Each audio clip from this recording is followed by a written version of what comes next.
Okay, welcome again. In part 2, we will discuss position time graph of uniform motion in one dimension. Okay, please see this graph. Okay, graph आप लोग देखिए. In this graph, an object is moving in uniform motion. Okay, the straight line of this graph shows the uniform motion of the object. Okay, on the x-axis we take a time interval and on the y-axis we take the displacement, position. Okay, now at time t equal to 0, the position is what? x0. Okay हो सकता है कि at T equal to 0 पर कुछ उसकी initial position हो. Okay, तो यहाँ से ऑब्जेक्ट ने चलना शुरू किया एक जैसी स्पीड से, यूनिफॉर्म मोशन इसका हो रहा है यूनिफॉर्म वेलोसिटी से, और इस टाइम इंटरवल पर, यहाँ पर देखिए टाइम इंटरवल कितना है t1 और यहाँ पर टाइम इंटरवल कितना है t2. ए बी एक स्ट्रेट लाइन है. ठीक है, अब इस स्ट्रेट लाइन पर दो पॉइंट हमने कंसिडर किए, एक सी पॉइंट यहां पर लिया और एक क्या लिया, डी पॉइंट यहां पर लिया. ठीक है,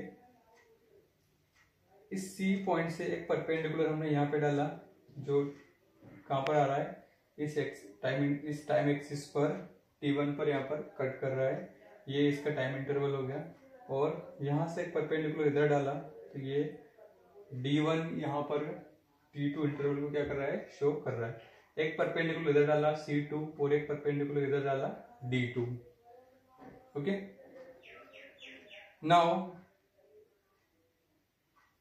OT1 एंड OT2 ये अलग अलग टाइम इंटरवल है.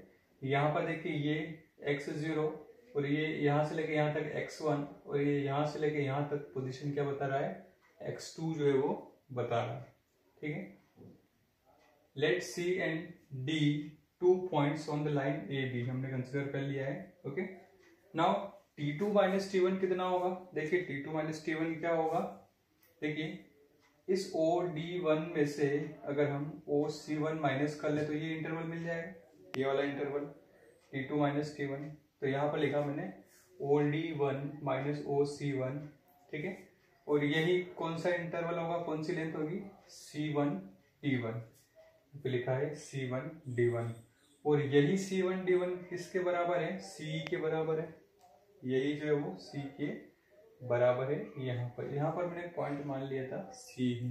ठीक है, ओके. अब देखिए x2 माइनस x1 कितना होगा, ये यहां से लेके यहां तक कितना है, x2 है, मतलब ये हो जाएगा OD2.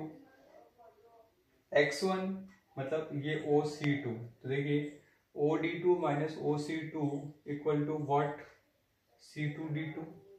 ये होगा C2D2. ओके, C2D2 या हम लिख सकते हैं, इसको क्या लिख सकते हैं, ED. E और ये D, ये पोजीशन हम इसको लिख सकते हैं. ठीक है, नाउ वेलोसिटी का फॉर्मूला हमारे पास में हमने देखा x2 minus x1 upon t2 minus t1. तो देखिए x2 माइनस x1 कितना आया हमारे पास में, ED, और ये कितना आया, CE. ये कितना आया, CE. ठीक है, अब आपको मालूम है जैसे अगर मैं, ये एक राइट एंगल ट्रायंगल बन रहा है, इसमें अल्फा मैंने यहां पर एक एंगल मान लिया. ठीक है, और ये एंगल हो तो एंगल के सामने वाली साइड परपेंडिकुलर और ये बेस. तो परपेंडिकुलर अपॉन बेस का जो रेशियो होता है वो क्या होता है, टेन अल्फा. क्या होता है, टेन अल्फा. ओके, तो ये जो टेन अल्फा है इसी को हम क्या बोल रहे हैं, this is the slope of the position time graph. इसका जो स्लोप है, स्लोप वही क्या होगा, टेन अल्फा होगा. ठीक है, तो इस ग्राफ से हमने फाइंड कर लिया, क्या फाइंड किया, कि जो स्लोप होगा टेन अल्फा होगा या स्लोप होगा, वही क्या होगी, वेलोसिटी होगी. वही क्या होगी, वेलोसिटी होगी. और इस कैसे हम फाइंड करेंगे, दो पॉइंट यहाँ पर किस तरीके से हम कंसिडर कर लेंगे, और फिर जो उधर एक परपेंडिकुलर डाला, एक परपेंडिकुलर इधर डाला, यहाँ से एक परपेंडिकुलर इधर लिया, एक परपेंडिकुलर इधर लिया. ठीक है, तो इसको एक्चुअली मैं क्या लिख सकता हूँ, इसको ये वाली साइड क्या हो जाएगा, ये हो जाएगा T2 माइनस T1, और ये यहाँ पे क्या हो जाएगा, ये हो जाएगा x2 माइनस x1। ठीक है, तो ये T2 माइनस T1 हो गया और ये x2 माइनस x1 हो गया। ठीक है, इसको एक्चुअली डेल टी भी बोल सकते हैं। जब हम इंस्टेंटेनियस वेलोसिटी की बात करेंगे इसको डेल टी लिख देंगे और इसको क्या लिख देंगे, डेल एक्स लिख देंगे। तो del X by del T, ठीक है, मतलब क्या होगा, परपेंडिकुलर अपॉन बेस, और वही आपका क्या है, स्लोप है, वही क्या है, स्लोप है। Okay, so this is the graph which shows the uniform motion of an object. Okay, velocity time graph in uniform motion.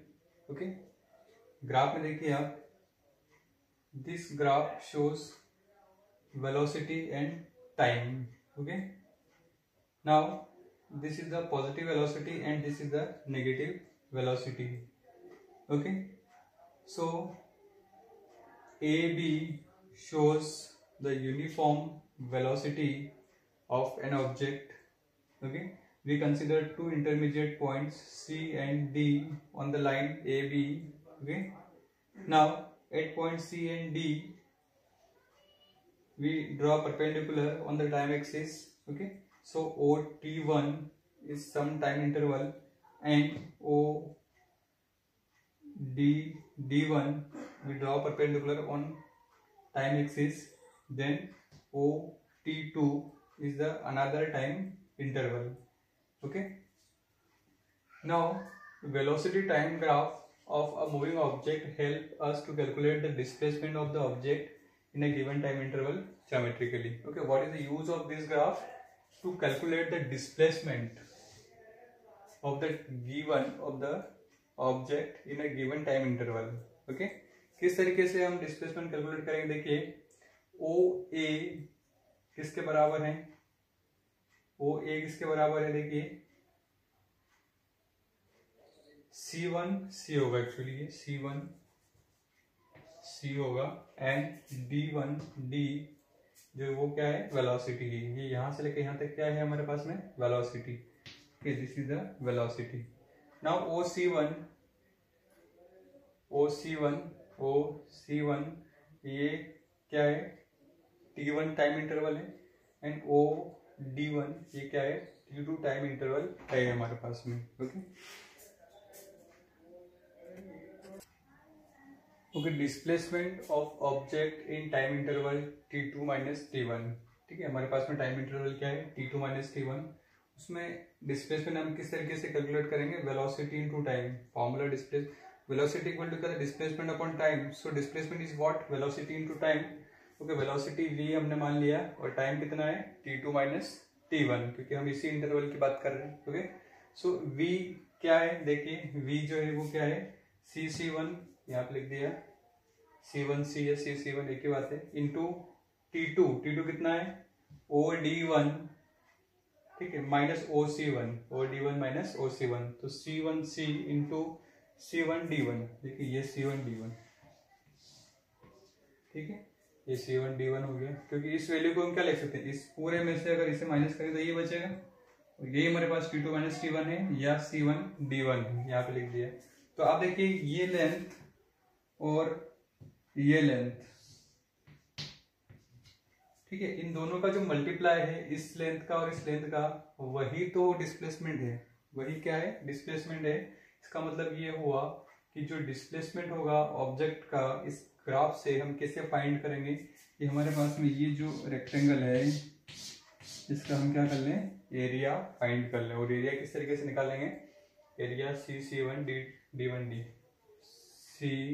C1D1D, इस पूरे का अगर एरिया हमें पता हो तो वही क्या होगा, डिस्प्लेसमेंट होगा किसका, ऑब्जेक्ट का। ठीक है, तो इस ग्राफ से we can easily find the displacement of object.